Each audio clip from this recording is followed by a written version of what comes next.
হাতিঝিলে একটা শিকার হোটেলে আমারে উঠাইছে আমার সাথে খারাপ কাজ করে। রাজধানীতে ছোট বড় মিলিয়ে 1899টি আবাসিক হোটেলে ট্রেড লাইসেন্স রয়েছে, কিন্তু প্রশ্ন হচ্ছে আবাসিক হোটেলগুলোতে এই যৌন ব্যবসার নেটওয়ার্ক কত বড়? পুলিশ প্রশাসন টাকা দিত না, বছর 7,000 টাকা দিত, বইগুলো টাকা দিত, পুলিশ ম্যানেজ করে তৈরি করতে না করা যায় না। পুলিশটাই আগে রেট নিয়ে আগে বলে দিত, সবাই টাকা খায়, এসপিটিসি এইটিসি সবাই টাকা খায়, নাহলে হোটেলের চলা থাকবে। এই চক্রের জবানবন্দিতে প্রেমিক চক্র বা নারী পাচার সিন্ডিকেটের অপরাধ সম্পর্কে একটা স্পষ্ট ধারণা পাওয়া যায়। জাদু শহর ঢাকায় নাকি এমন ঘটনা ঘটে অহরহই। এই অপরাধের কিছু খবর ছাপা হয় গণমাধ্যমেও। নারী পাচারে যুক্ত থাকার অভিযোগে আবাসিক হোটেলগুলোর বিরুদ্ধেও মানব পাচার, ধর্ষণ, অপহরণের মতো মামলাও হয় কখনো সখনো। এরপর সব চুপ।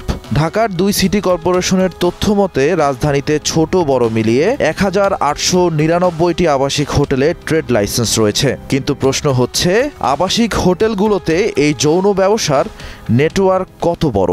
শুধু ফোনের প্রেমালাপ আর দালালের বক্তব্য দিয়ে তো অনুসন্ধান হবে না, প্রয়োজন অকাট্য প্রমাণ আর ক্যামেরার চোখে ধরা পড়া অনুসন্ধানী দৃশ্য। অপেক্ষা প্রতীক্ষায় রূপ নেয়ার আগেই ভুক্তভোগী এক মায়ের সন্ধান মিলল। পরিচয় গোপনের নৈতিকতা মেনে আমরা তার নাম দিয়েছি নাসরিন আক্তার। এই মায়ের অভিযোগ তার মেয়ে নাকি 2 দিন ধরে নিখোঁজ। মার্কেট করতে গেছি জুরাইন, ওই জামের ভিতরে আমি আসছি, মেয়ে নাই, ওখান থেকে মেয়ে উধাও। পরে আমি থানায় গেলাম, বলছে আপনি জুরাইন শ্যামপুর থানায় যান। শ্যামপুর থানায় আমি গেলাম, হ্যাঁ বলে যেখানে ঘটনা ঘটছে, যেখানে আপনার যে এরিয়ায় আপনার মেয়ে আছে ওই এরিয়ায় যান।